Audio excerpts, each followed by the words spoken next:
my topic, dear ones. Unqualify yourself. See, anything that can be qualified is categorized, and you are filed away as to if you're a number, a letter, a size, a shape, of all of that kind, which is a very, you might call left brain kind of an activity, very mechanical. And how we, what would you say, experience more of the pleasure of the soul, because we're pleasure seekers. But what happens is some people get what they call pleasure from abusing others or animals. Well, if somebody was like that, I wouldn't say it was really a human being, maybe, or there's something the matter or something wrong with that person's consciousness. Maybe they've been abused, probably. So what happens is consciousness attracts, and consciousness is contagious because we tend to take on the attitude, the mindset, the beliefs, the lifestyle of people that we gravitate to or we live with or we know or friends or whatever. So say if you're in a difficult situation, you look about you and you notice the people that are there and what's going on, and okay, so this is in your consciousness somehow, and somehow you're agreeing to it, because agreement creates reality, and we are in a free will, what would you say, culture or world. But that means you have the power of choice. And so also oftentimes choice is taken from us through maybe a lie, or we believe what they're saying or what they promise, and we agree to it. And usually the thing that traps everybody is, oh, this will improve your life, give me more happiness, a little more comfort, a little more free time, a little more. But as you see what's actually and perceive what's going on for people, that's not true. And that promise has been going on and on and on and on and on. I remember in the 50s when they introduced margarine, fake butter, and what they say, tastes as good as, but it wasn't. You don't want something that tastes as good as. Does that make sense? You want the real, you want the true, you want the true pleasure of the soul. So anyway, when I was in this difficult situation myself, what I did, that's when I wrote my book, Live Your Bliss, because I did this, and this is what worked for me, and this is what I know would work for others. And I, instead of my consciousness being in this situation, yes, I'm right where I am, but I'm not taking on the consciousness of what's around me or the people. If they're very angry and antagonistic and mean and fear-ridden and all of these kind of abusive and all this, okay, so don't do that yourself. That I know. Yeah, and you could always defend yourself if something going on, you know that. But, and you're not really defending yourself, you're defending the body. So that's basically what it is. So make yourself incompatible. That means make yourself unqualified to be in that location because your consciousness isn't there anymore. And you'll be ejected from that place, and because you have to be where you are in consciousness. And when they say that, you know, one of the Hermetic axioms kind of describing perhaps some of this reality or what they're actually doing to set up the reality is as above, so below. But before that is all is mind, all is consciousness. So this is a mental place.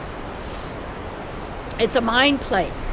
Now, the true divine place, the spiritual, is not a mind place. Because you don't need a mind in a set that way, because you are all-knowing. You are a divine being. You're not a blip on some screen.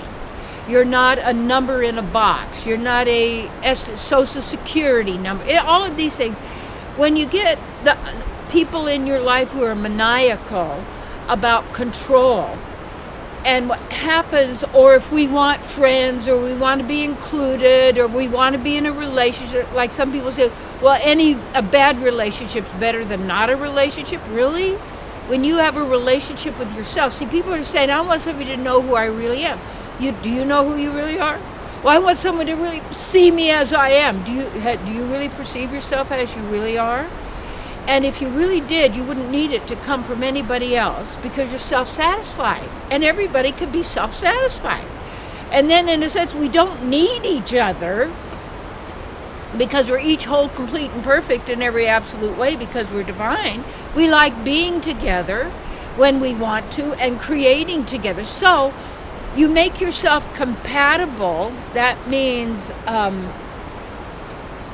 the same as, in a way, of attitude and everything, with the people or the situations you want to be in.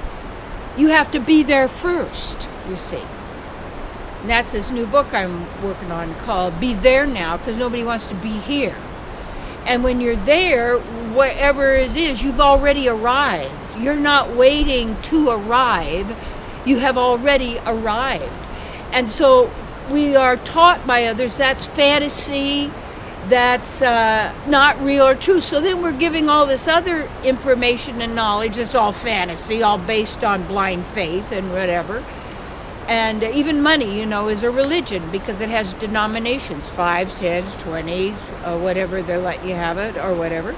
So you want to be incompatible and unqualified to be in that situation anymore, because you're not there.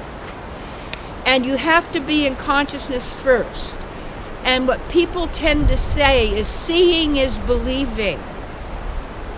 No. What you're perceiving is coming from where you're perceiving with. Are you perceiving with a mind that's judging and evaluating all the time? Light and dark, good and, not saying there isn't evil, because there's ultimate absolute good, and that's who we are. When we pervert that, and as the Vedas and the Puranas, the Bhagavad Gita and Srimad Bhagavatam talks about, that this reality is a perverted shadow reflection of the divine spiritual world that is the original. And we know that the fake God idea of the psychopath and such that wants blood offerings and things of animals and humans, that that's not the divine. Because when you absolutely think of even how you love and how what you create or what you do, and an appreciation for that, and to really know that you want to make yourself compatible with where you want to be. And you have to be there first. So how do you get there? You have to be there already. So make yourself incompatible, unqualified to be in that frequency, that vibration, that level, that manifestation, and be in the manifestation now as you desire it to be. How would you feel? What would be going on? And therefore, you're choosing then to then train yourself to be yourself, you see. And if you can't control your mind, it's because your mind is controlling you. So you want to know who is controlling your mind. And then what you do is, if you want more love in your life, then allow yourself to feel more love, to have compassion, to have caring. I don't mean what he calls sentimentality, sloppy, soapy sentimentality. No, that's just builds guilt. And that builds keeping you in a system. And what we really are divinely creative, you see. So be compatible with what you desire.